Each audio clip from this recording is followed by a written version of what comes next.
The moderator of this next panel is a true and passionate champion in the fight against human trafficking. Katie Sullivan was appointed by Attorney General William Barr as Principal Deputy Assistant Attorney General of the Office of Justice Programs in June of 2019.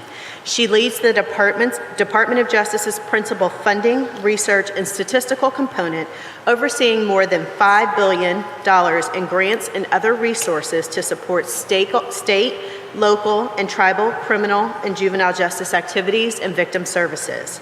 Katie previously served on the White House Domestic Policy Council and is acting director of the Justice Department's Office on Violence Against Women, where she directed grants, training, and other activities that reduce and respond to domestic violence, dating violence, sexual assault, and stalking.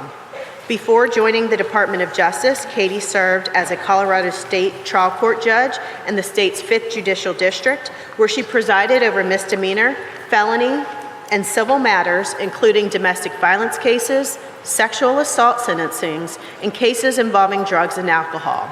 She heard 45,000 cases during her 11 years on the bench and also implemented and presided over a drug court and a DUI court. Prior to becoming a judge, Katie served as a deputy district attorney in Colorado, prosecuting both felony and misdemeanor cases. She worked closely with law enforcement and participated in a community-based collaborative domestic violence task force.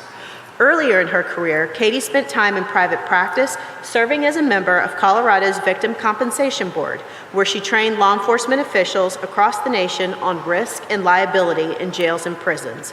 She also served on the State Judicial Ethics Board. Katie received her undergraduate degree from Syracuse University and graduated from George Washington School of Law.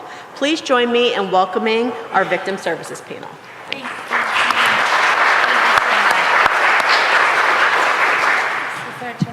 Hi, good morning, everyone. I'm so absolutely thrilled to be here. This is a true passion of mine, serving human trafficking victims.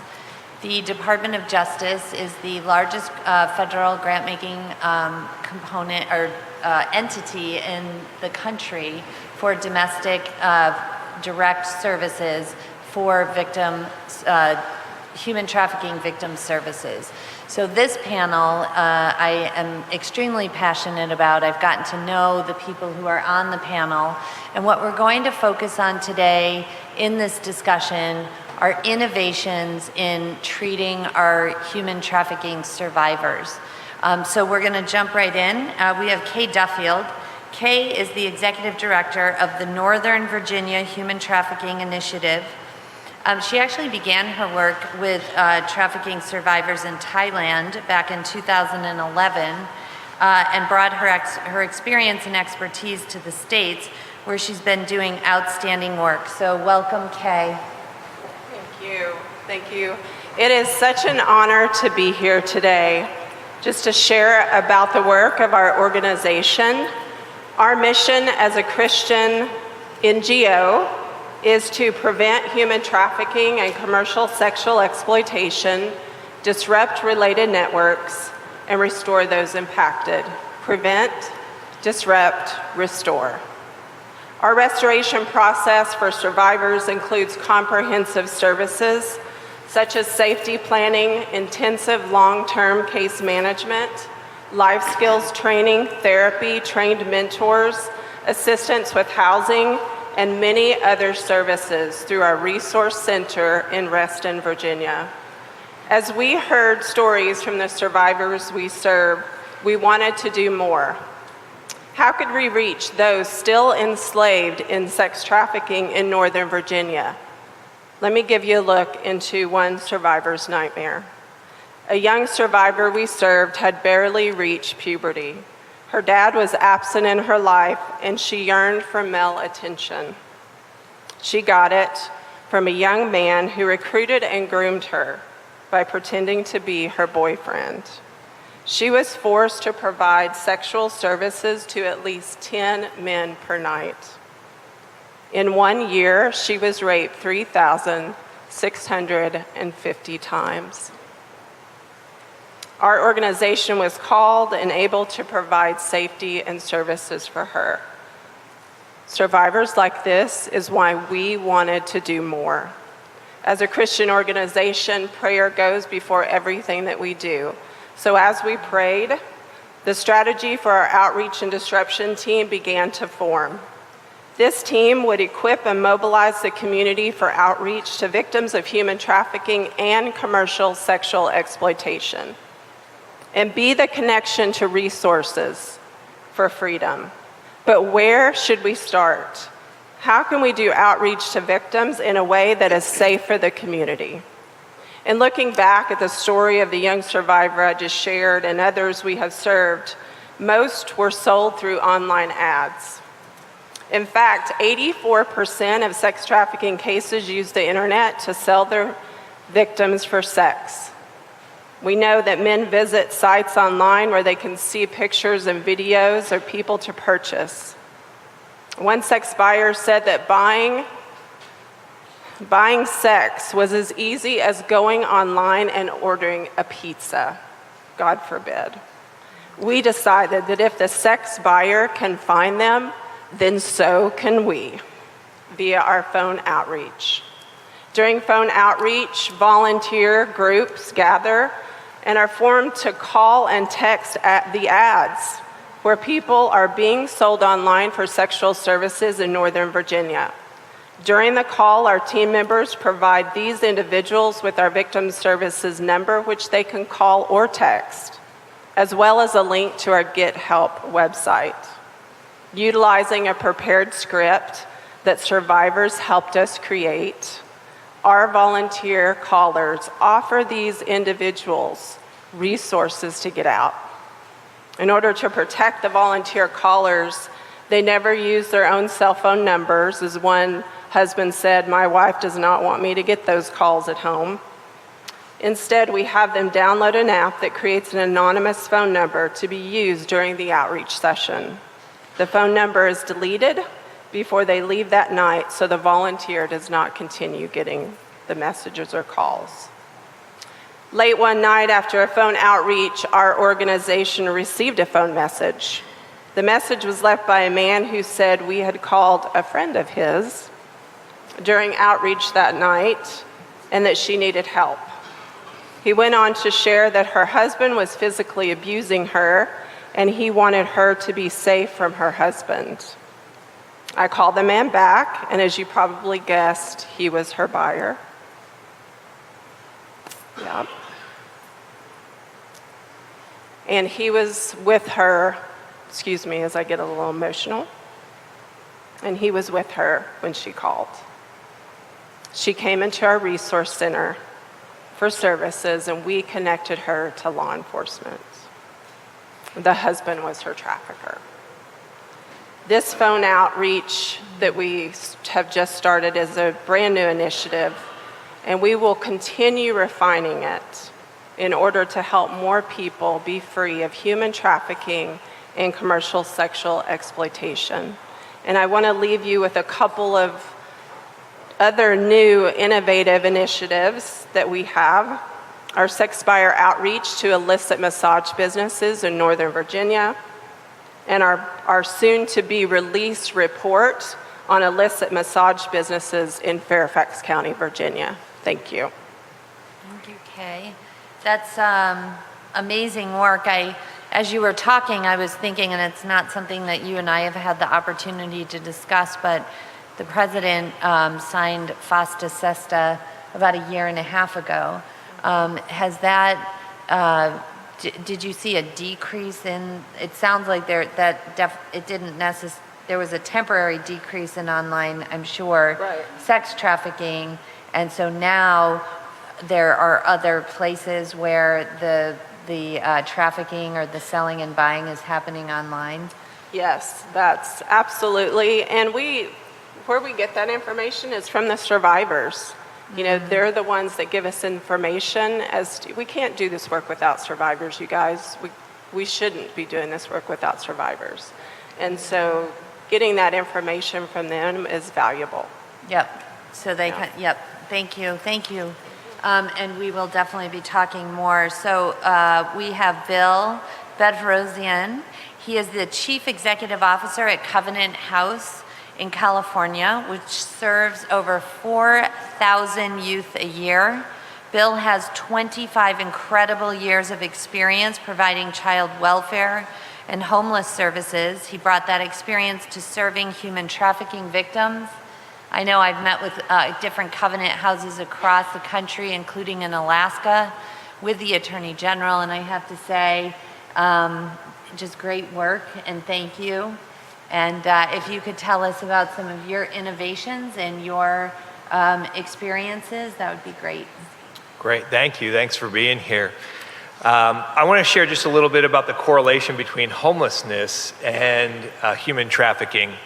And Covenant House has 31 sites across America, Canada, and Latin America, and are the largest provider of youth homeless services.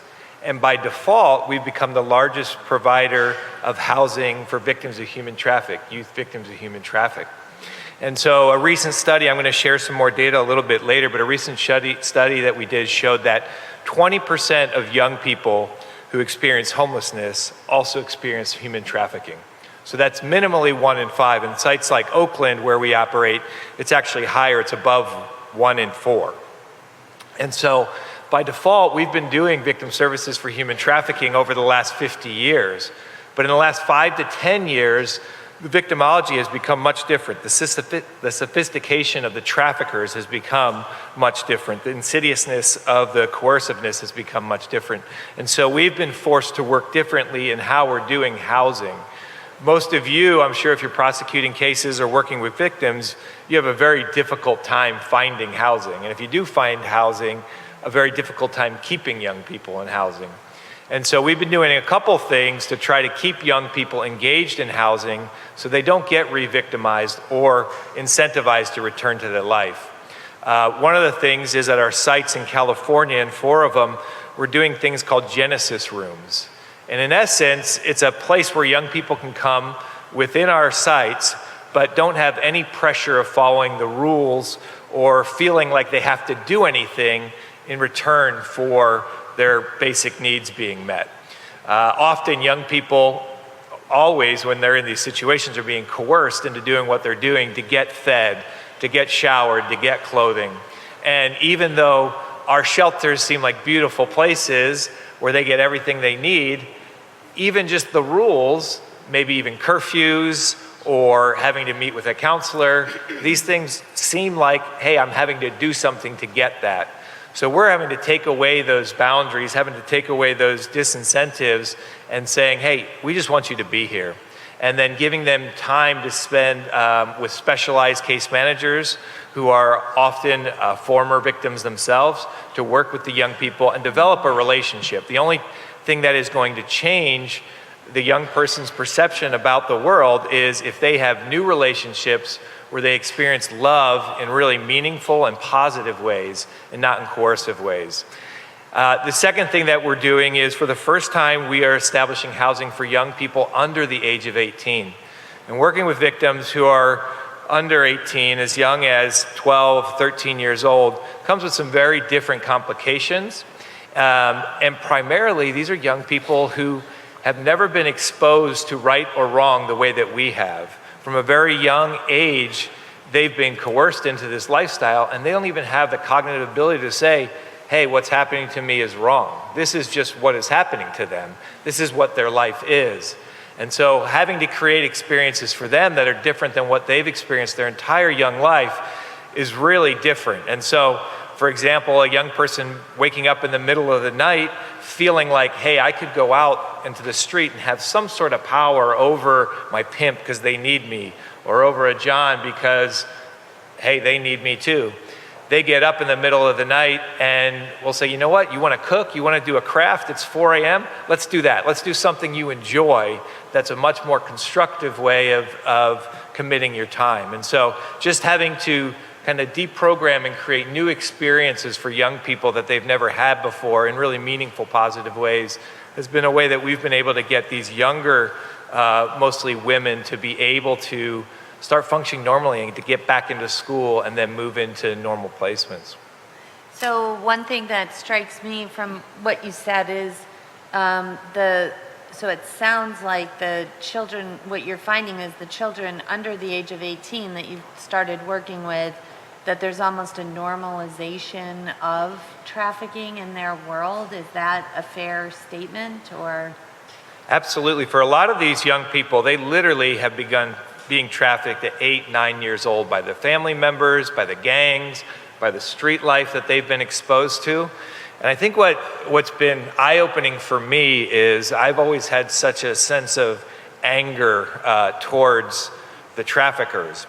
But oftentimes we're experiencing young boys who have been led into this life at a young age as well, as young as 12 and 13, where they're trafficking young girls, even their sisters or their friends' sisters, because that's the only thing they know. And if they've been given a different opportunity for a different way of life, they too would choose a different path. And so we've been working with young men who are victim of this life. They might not be victims of human trafficking, but they're victims of this life as well in different ways, and finding that this is not what they wanted to do. This is what they've been forced into as part of the life.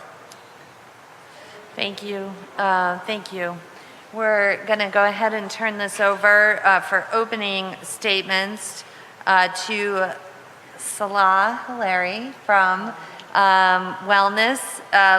Wellspring Living Community Program. I've had the pleasure of visiting Wellspring Living Community Program a couple of times over the last couple of years. They provide services to women and youth who have experienced human trafficking.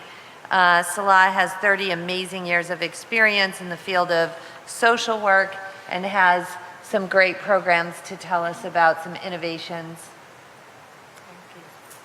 Good morning. My name is Salah Hilaire, and I'm director of the community programs at Wellspring Living. And I would like to thank the Department of Justice for inviting Wellspring Living today to participate in this summit. And I wanted to just say that it's an honor to work for an agency that provides unique, comprehensive services to survivors and those at risk. Wellspring Living has been serving survivors of childhood sexual abuse and exploitation since 2001.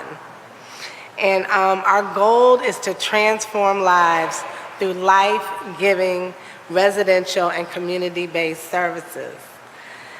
We have 3 residential programs and really another one on the way. We have a girls program from ages 12 to 17.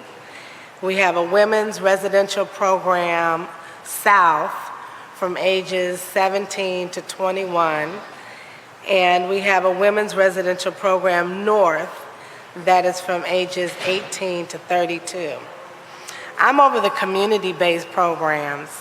In our community-based programs, we have a youth academy that we are in partnership with Atlanta Public Schools, and we work to remove social barriers and improve attendance while students work towards their graduation.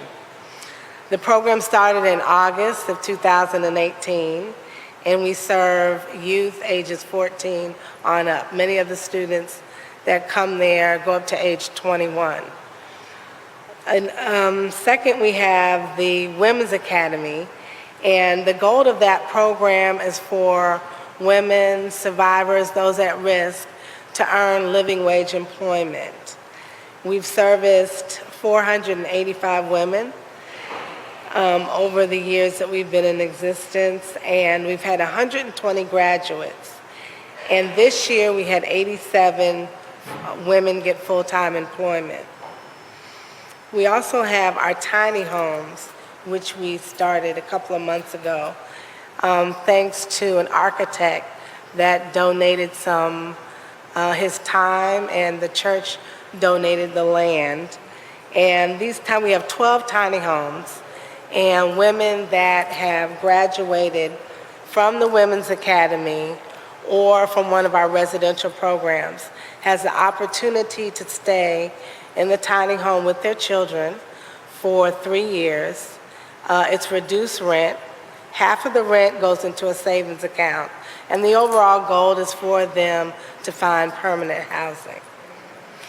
In February 2020, so it hasn't happened yet, it's in the process, we are opening the Receiving Hope Center, and it will service youth ages 12 to 17, and it's Georgia's first residential intake center for trafficked youth. And it will be a safe environment for assessments, medical care, academic support, therapeutic services, and this will be for 90 days. And then the overall goal is to refer the child out, the youth out, depending on if they need long-term placement or maybe to go back to their home. Thank you very much. You talked about the Women's Academy. I know a little bit about it, so a little unfair, but I want to make sure that our audience knows about it as well. That you don't have to be a resident of Wellspring Living to participate in the Women's Academy, correct? Yeah. Mm-hmm. And that is really based around a vocational training and program. Yes, it's career readiness program that is open to the community. It's open to women that have been sex trafficked or at risk of being sex trafficked, which means that there's issues around poverty, there's issues around homelessness, there's issues around sexual abuse, and the women have the opportunity to come to the program for 10 weeks. It's in 3 sections. So we have a GED program. It's 10 weeks, and it allows the women, of course, as you heard, to receive training to get their GED. And also, we've implemented a special program this session, which really focuses on test-taking skills and have seen a tremendous difference in that area. After the GED, because we are very person-centered, if the participant wants to do the career program, we're there. If not, then the case manager will work with them around what some of their goals are. The second component is the career readiness program. That's 10 weeks as well. And in that program, I mean, it goes from, actually learning business communication. They learn life skills. They also become Microsoft Excel, receive certification and training in that. The women also have the opportunity. I always like to talk about one of the unique things with Wellspring Living are the wraparound services. So along with the training, they are going to be receiving individual therapy, they receive group therapy, they receive case management. And then on site, we're located in Atlanta Public Schools. The exciting thing is that we have a food pantry as well as a clothing closet, which gives them the opportunity to get their needs met right there. Also, the program provides MARTA cards. If you're not familiar with Atlanta, that's so you can get on public transportation. We also give stipends for daycare. And while they're there from 9 o'clock till about 3 o'clock, we provide them with lunch and snacks. So it's very comprehensive. That's great. And then at some point, there's an internship, correct? So so Wellspring has developed some relationships, as I understand it, with private businesses. Yes. And so some of your, the women in your Women's Academy are able to actually intern after they've learned all the skills. And I know there's been some full-time employment that's come out of that, so it's terrific. Thank you so much. You're welcome. We're going to turn this over to Ginger Amerson. We're so happy to have Ginger here. She is also from Georgia. She's the executive director of iCare in Augusta, Georgia, which provides faith-based services to trafficking victims. Her organization gives a voice to victims outside of the metro area, which is a critical perspective. We're so grateful for the fantastic work that you're doing and would love to hear more about it. Thank you so much. Thank you to the Department of Justice, to these distinguished panelists, and to you distinguished guests in the audience for allowing us to share today. We are a small faith-based nonprofit, as Katie mentioned, and therefore we're always looking for ways to be more targeted and intentional about the strategies that are available to us, serving from the three-pronged approach of prevention, intervention, and restoration. We've spent a number of years going into schools, going into civic groups, into hospitals, law enforcement agencies, and training about the warning signs of how to identify victims. And that was effective. Many referrals came through that path, but it seemed to us like it's kind of a scattershot approach to it. And in December of 2018, we began forming a relationship with one of our new juvenile judges on the bench there in our district. And it occurred to us that in 2013, Georgia had redid the juvenile code to incorporate something called CHINS, that's Children in Need of Services. I think every state has some form of this, but in Georgia it's called CHINS. And so in December we began receiving referrals, and the referrals come as a provision already laid out in the code. Listen to these provisions in Georgia.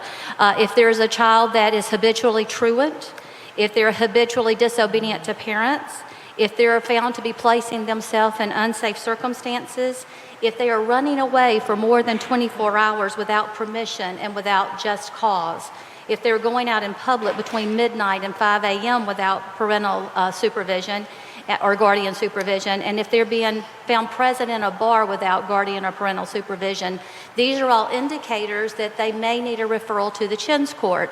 So that sounds a lot like some of the indicators of human trafficking.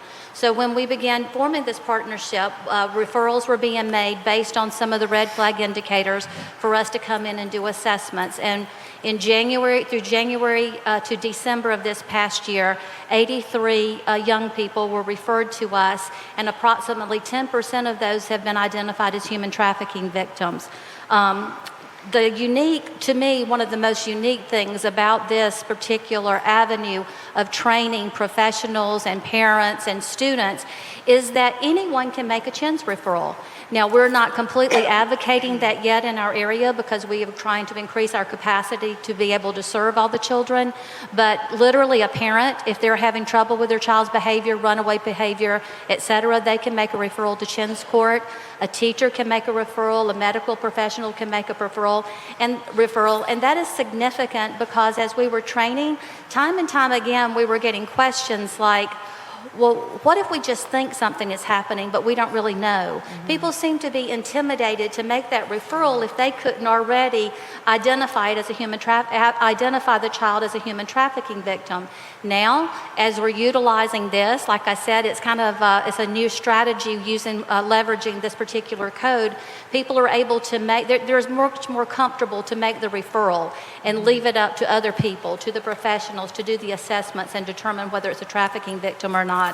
So as a result of that, this past year, we had a mother who suspected that her 14-year-old daughter was being sexually exploited by an older boyfriend and by some other people that were deemed unsafe. Her child was consistently putting herself in these unsafe circumstances and around people who raised red flags with mom.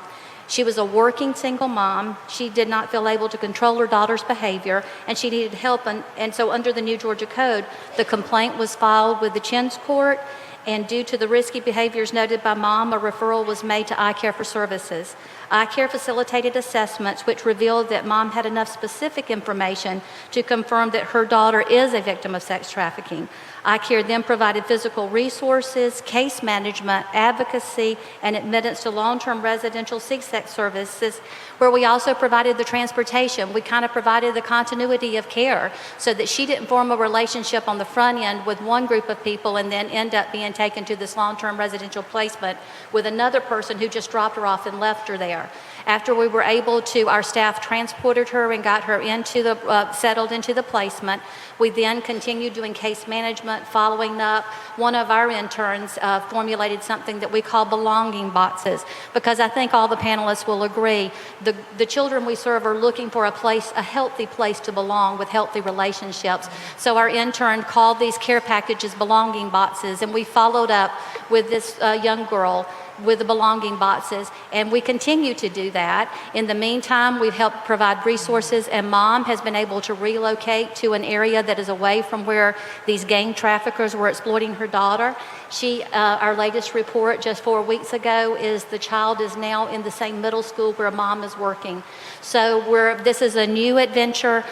We've been very pleased with some of the promising practices and results that we've seen, and we've just received some grant money to increase our services and increase our capacity with programs.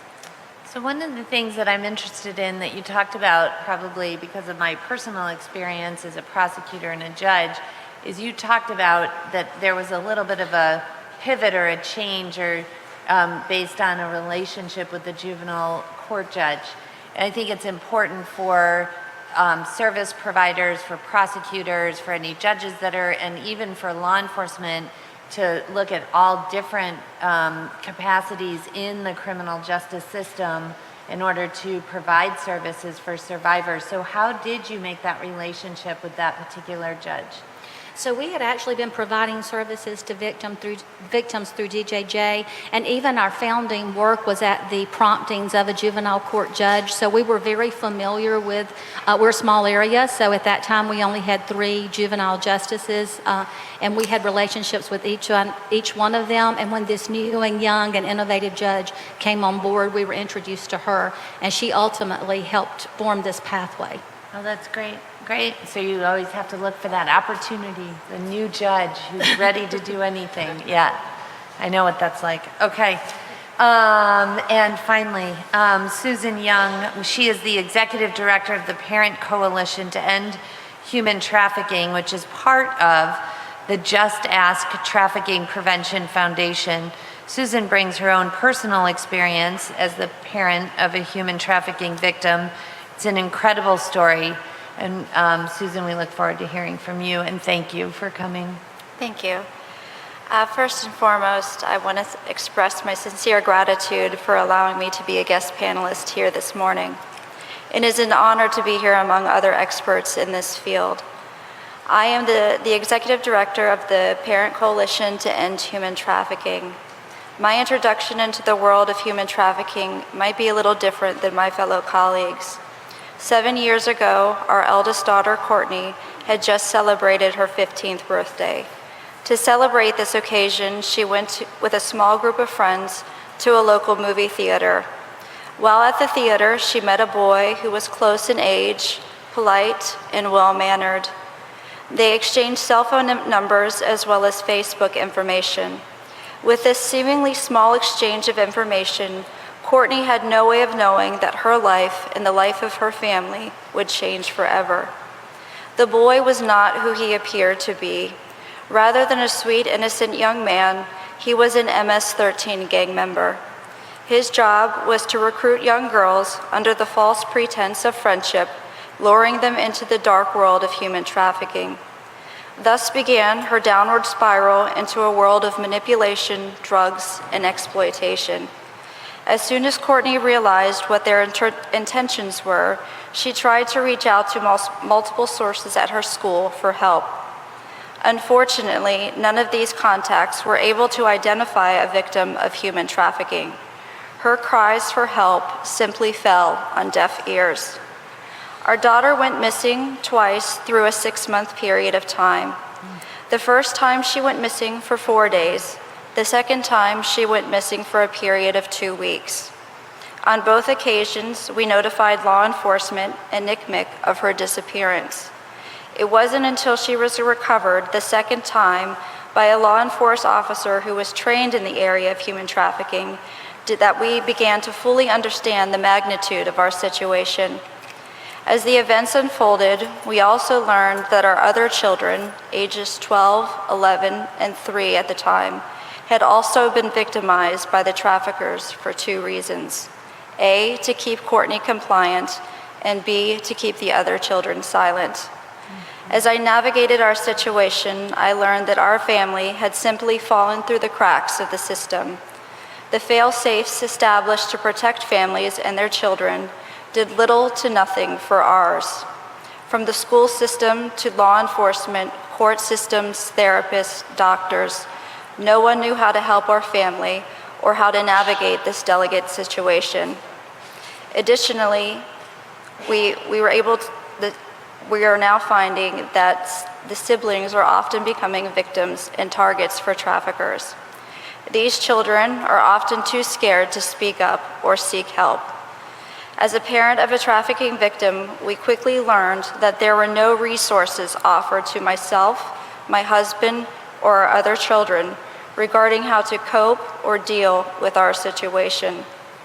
Preventing human trafficking begins with education and the provision of services not only to the victims, but to their families as a whole comprehensive unit. Through my personal experience and my work with various organizations, I now have a greater understanding of human trafficking, as well as the gaps in communication, training, and services that are needed to prevent, detect, and aid in the victims in their recoveries, as well as for their families. The lack of education for parents, law enforcement, and care providers were one of the fundamental gaps in our situation. Therefore, in response to remediate these deficiencies, I created the Parent Coalition to End Human Trafficking. The Parent Coalition provides a place where families can grieve, work through their trauma, receive counsel, and support. For example, we can advise families of certain residential or outpatient centers that provide the best treatment options for victims. We are also able to inform parents of new laws, legislations that can help protect their rights. In many cases, the collaboration between our organization, victims, families, and caregivers is used to inform law enforcement of the changing methods used by traffickers to evade capture and prosecution. In essence, we're providing a closed-loop process for the victims and those who can help. The parents and victims did not ask nor want the situation that was imposed upon them. Hopefully, through new laws, training, and services, we can provide a safe and confidential place for victims and their families to share, recover, and take the necessary steps forward to a better and brighter tomorrow. Thank you. Thank you, Susan. Thank you. And you talked about training. So where do you see the greatest need for training? Where would you say the focus needs to be? The greatest area I see is in the school systems, and at Just Ask Prevention, we have created a curriculum through the FLE program, the Family Life and Education program, where we can educate students to the dangers and indicators of human trafficking. Our program covers from grades 6th through 10th, and of course it's age-appropriate material. And through this, we have been able to recognize victims who have not yet become victims but are in the grooming process. And they haven't been victimized by the traffickers yet. But once they recognize that they are in the position of being groomed and what is happening, because oftentimes victims don't have the words or realize what is happening to them. Mm-hmm. So once they have a better understanding, they can speak up and give a voice to themselves. Through this program, victims have been able to come forward, tell their parents, law enforcement, and we have been able to prosecute these individuals before the traffickers, before the victims were harmed. And let me just turn it over to Ginger quickly to follow up on that. In the CHIN program, I'm kind of curious because I know how powerful peers are to peers in the in the ages, the juvenile, with juveniles. And so do you ever have other students who will alert and so that you can start the CHIN process? Yes, actually, one of the young women who was originally referred to us, she was a high-risk student for sure, but during our psycho-ed program called Art Reach, she was coming into our office. It's a 6-week program. She actually identified 2 other young girls who were being trafficked. We were incredibly proud of her bravery and her ability to recognize what was happening, which, quite frankly, she did not recognize that before the education piece. Right, and then to loop that in, that's the same thing, right? Susan, that Just Ask does is to help educate, this is what it might look like, and correct? And Yes. How to then to identify. try to encourage people to come forward, whether that be a teacher or a school counselor. Now, Selah, you guys are actually in the schools, correct? With a team, and so you might be doing outreach from referrals from counselors or teachers. Is that correct? Yours is a Yeah, we provide, it's also a prevention program providing services to the youth that are at risk. They can come in for any different reason, no food, clothing, and a lot of times building that relationship, that rapport with that youth gives the opportunity to see other things that are going on. And so when somebody does admit that that's going on, at that point when they feel close to the counselor, then we begin to take measures and to provide them with additional counseling and to report to the school social worker who takes over Yep. at that piece. But, and then, Kay, you talked about prevent, disrupt, and restore.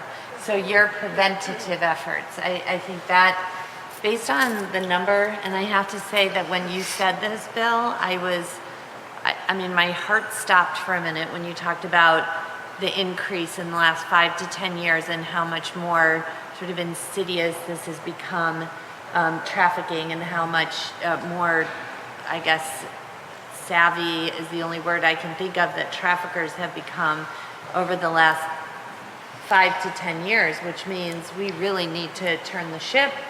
And so that's why I'm focusing on the prevention. So what can you tell me about some of the things that you do for prevention? What are some great tools? Yeah, obviously, the prevention education, we do a lot of that all over Northern Virginia. We educated well over 21,000 people in the community just last year alone. That's a huge thing.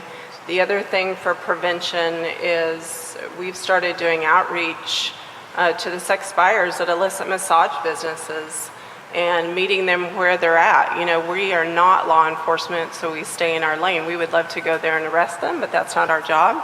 But being a Christian organization, we can go there and have grace-filled conversations with them. And we have. This, again, it's a new initiative that we've done. We started in 2019, later in 2019, actually. And just going out a couple of times a month to these illicit massage businesses, we had 50 sex buyers that we had good conversations with. And so, you know, they didn't go in that night. And so that was preventing and keeping those women from being sexually abused and exploited for at least that night, and putting in their hands a resource for sexual addiction support groups. And many times being able to talk, and again, being a Christian organization, praying with them and doing what we can by staying in our lane. So that's huge. Thank you. And Bill, is Covenant House, what is the relationship that you see between trafficking and foster care? Do you have a lot of foster children that come from foster homes? Yeah, so my background is actually child welfare and was one of the directors in Los Angeles County Department of Children and Family Services. And so my first exposure to the vulnerability of foster children and even placements with relatives to human trafficking happened about 25 years ago. But our study showed that between 35 and 50% of the victims of human trafficking that we're working with are coming from the foster care system. And in fact, traffickers are really deliberately using this particularly vulnerable population as a place where they're targeting their victims. And so we see traffickers get young victims to try to victimize others through group homes, through foster care networks. And so one of the ways that we've seen some jurisdictions be very successful is to do really particular outreach to any young man or woman who's coming into the foster care system, to the red flags that could be happening, as well as to foster parents and to group home providers. Another statistic that I think is pretty alarming is that when the trafficking victims that we talk to, 95% of them have experienced abuse or neglect in their life. And so it is one of the common denominators for victims of trafficking. 50% of them have been sexually abused. So there often is some normalization of these behaviors, then that they're being approached by people who are demonstrating care and concern. And just because of the lucrative nature of the work and the vulnerability of these foster children, we're seeing traffickers who are now trying to use these out-of-home care placement options that are more flexible than ever before for young emancipating youth as opportunities to get another source of revenue to house young people, to be funded by the government, and then to traffic young people. So there was an example in Los Angeles about 15 years ago as the department, where there was a man who got 6 young women living at a home, collecting $600 a month for each one of them, and then trafficked each one of them, was making over $600,000 a year. And it took 3 years to prosecute him and take him off the street. So you imagine he made, what, $1.8 million in that time?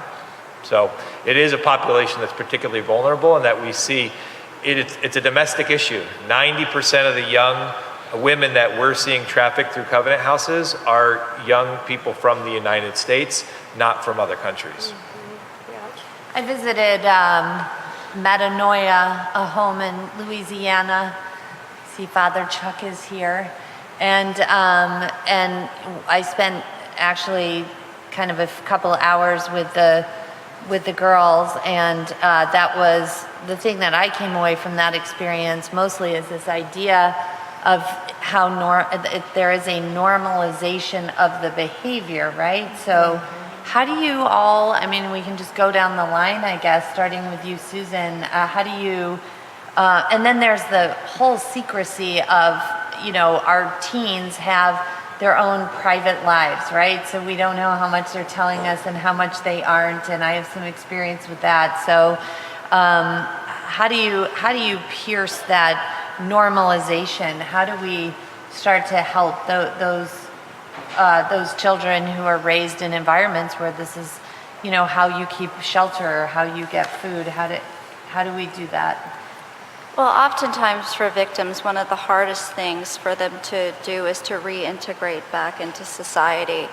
And we need to create programs that teach them to do so, how to live a normal life. Oftentimes for them, picking out a shirt, or what to wear, what to eat, what to do for a job, everyday tasks that we take for granted, these individuals have lost because these traffickers have manipulated them and gained so much control over them that they actually lose the ability to think for themselves. For our daughter, when she was recovered, she spent 4.5 years in inpatient residential therapy trying to recover from the trauma that she endured. But everyday basic skills for her were hard. And I know for teenagers especially, it's hard for them to talk to their parents about these issues. So we need to be having these conversations with them, even though they are and difficult, hard to have with children. But we need to open the door to have these conversations with them. Thank you. I would say that for the youth and at our youth academy is to really be present with them, and although they may feel that this is the way that things need to be, a lot of times when you've been victimized, it doesn't feel good. So if you can be present and talk about the pain and then begin to teach new skills. And I think that's one of the things that we do. It's to be present with them, provide the counseling, and then to teach the new skills. Yeah, I would say, our brains are wired for connection, and trauma rewires our brain for protection. And so since we do not have a home yet, and so the services that we provide to the survivors that we serve are what we call outpatient. And so they're not in a residential program. Many of them are in emergency shelters and then we help them get into independent housing, rent an apartment, and things like that. And a huge thing that we implement that is, of course, they have their case manager, their therapist, but we also pair them with a trained mentor, because to help them come out of that isolation, they need to build healthy community. And we start that with just one mentor, that's somebody that they can really connect with, somebody that they can have fun with. And it's just made a lot of difference in the lives of our survivors.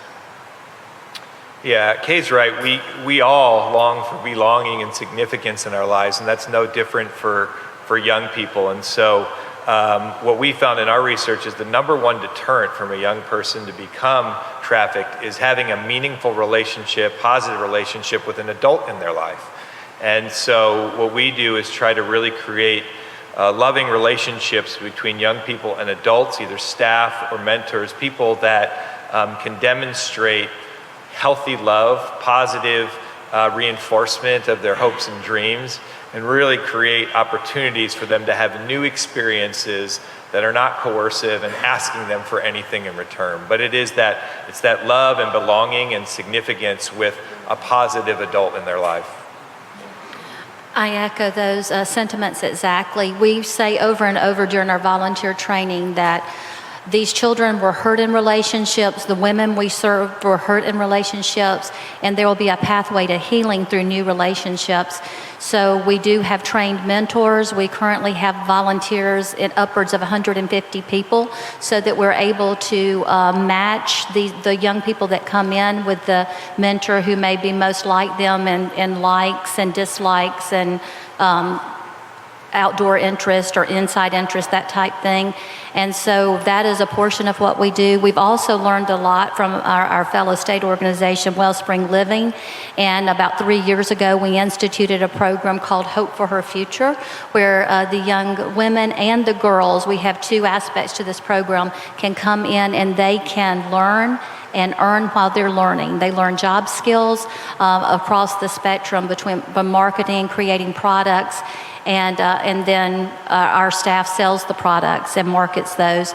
So a combination of the relationships and inspiring hope to see themselves doing something different than selling their bodies is what we have been implementing and will continue to implement. I think we have time for one more question. One thing that we talked about in preparing for the panel was that just to create a visual for the audience is when someone has been trafficked, whether it's a minor or an adult, every need is typically taken care of by their trafficker. And so if they are then getting out of that life, and if we are able to provide services, there's a lot of practicality to it. For instance, how do you grocery shop? You guys have all mentioned, I believe, clothing as being something that's important. Simple, basic needs. If those needs are not met, then the survivor is much more likely to go back to the trafficker, because obviously that's how they can survive. So just, if we can just do another down the table, we'll start with you this time, Ginger, in terms of what are some ways in which you can deliver those tools? I mean, is it case management? Is it, we heard about vocational training.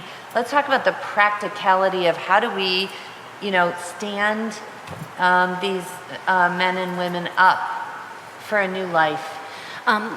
I think what we're speaking about here is the notion of choice. And some people look at these children that they made choices to enter the sex industry. And I repeatedly tell volunteers, if you have the choice of the way that you're going to die between being electrocuted or drinking poison, what choice is in that? So they have been pushed down a pathway where there was truly no choice. So that is one of the first things we try to address, is to empower them that you can make correct choices, or choices, maybe not correct is not the right word, but choices that will lead you down a path of where you want to end up, and helping them to identify what are your strengths, what are your talents. We've sat down during rescue operations with young women who have come in and young girls who have come in, and I've asked them, what is something strength that you can identify yourself? And over again, they can't identify anything themselves. So I'll go to the next question and I'll say, so did you have a teacher or a grandparent or someone in your past who maybe said you do this really well, or this is kind of something that you have a knack for? And time again, no one has ever helped them to identify their strengths. So I think that is just a huge component to helping them to understand what their strengths and where they lie, and how we can help them take the steps forward. We connect them. We have a young girl right now, her strength is training dogs. So we're looking for putting her together with a therapy dog to take into nursing homes and let her at the middle school age develop that strength so that it may one day become an occupation for her. Great, thank you, Bill. Yeah, for us, it's really been about developing the independent living skills that a young person needs. And it's starting really with basic things, and also getting young people to be able to vocalize what their needs are. I can remember a couple of years ago, we had a young woman at the shelter, and she saw another young girl with a pair of Jordans. And that triggered her. She wanted a pair of Jordans, but the only way she knew how to get them was to sell herself. And so she left the shelter for the night to go get a pair of Jordans. So we had this realization that, man, if we have a young woman that needs a pair of Jordans, we better find a partner who can get us a pair of Jordans. So we now have a partner who, if we have a kid who wants a pair of Jordans, we'll get them a pair of Jordans. But for us, it was a great learning lesson to say, whatever your perceived needs are, whatever you think you need, tell us. And we'll help provide some levity around whether that's a reasonable expectation or not, and the ways that you could get those things. And sometimes we may be able to get it to you while you're with us, but sometimes it's about training them about a positive way how to earn that money, or that you have this opportunity of this savings fund. So it's really about completely reparenting often some of the most basic communication and independent living skills. That's great, thank you. Kay? Yeah, in our organization, it's our case manager who really helps them with life skills. Again, because most of our clients are 18 to 24, but their trafficking started when they were minors, and so they never learned those skills. I had a meeting yesterday and went to grab my handouts I needed for the meeting on the copier, and with it were handouts on how to clean your house, and took that in the meeting with me mistakenly, and everybody got a good laugh out of it. But that was something our case manager was printing out for a client who, for the first time, she has her own apartment. She's in her early 20s, and she really does not know. And so we take these things for granted, but it's treasures for them. Thank you. Sailor? Yes. At Wellspring Living, I kind of want to focus on the Women's Academy. And if you don't address the basic needs, then you can't focus on anything. It's like a child going into a classroom and hasn't eaten. So the thing that I love is that we do the case management that I talked about earlier, that will refer or provide women with the resources that they need so that they can focus on learning. The other piece is the counseling, the therapeutic needs.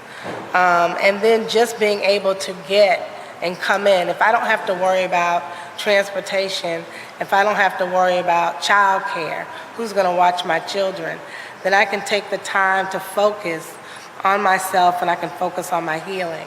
And how often do we get that opportunity to just kind of take care of ourselves? So it's that level and putting that investment in.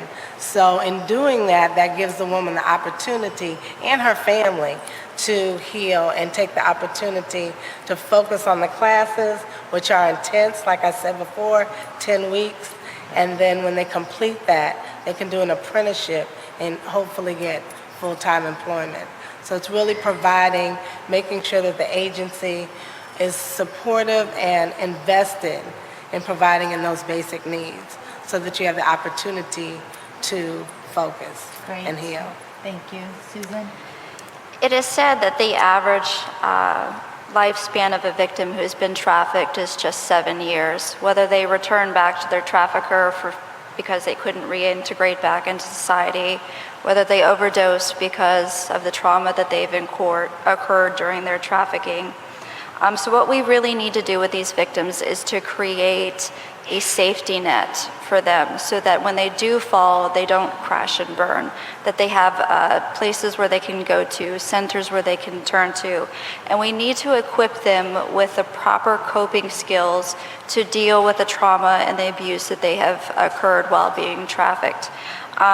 So that they have a place to go when they feel that life is getting out of control for them, that it's not the end.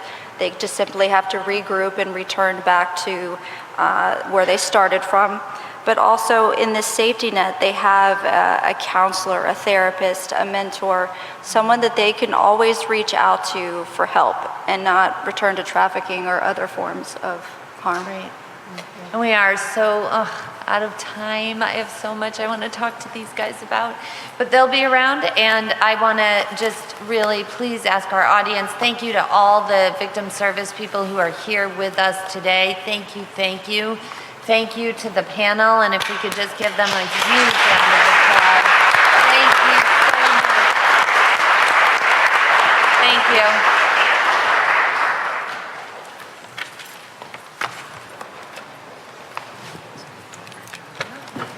Thank you all for all your insight on that panel. That was wonderful. Thank you. We know that justice is not only about prosecuting the wrongdoers, but it's also about protecting crime victims and supporting them as they rebuild their lives. Since the early days, the Department of Justice adopted a victim-centered and trauma-informed approach in its enforcement efforts and collaborations, and we have continually worked to implement this value, recognizing that true justice actually uplifts crime victims. Thankfully, the TVPA recognized that supporting victims is not only the right thing to do, but it is also an excellent strategy in supporting prosecutions.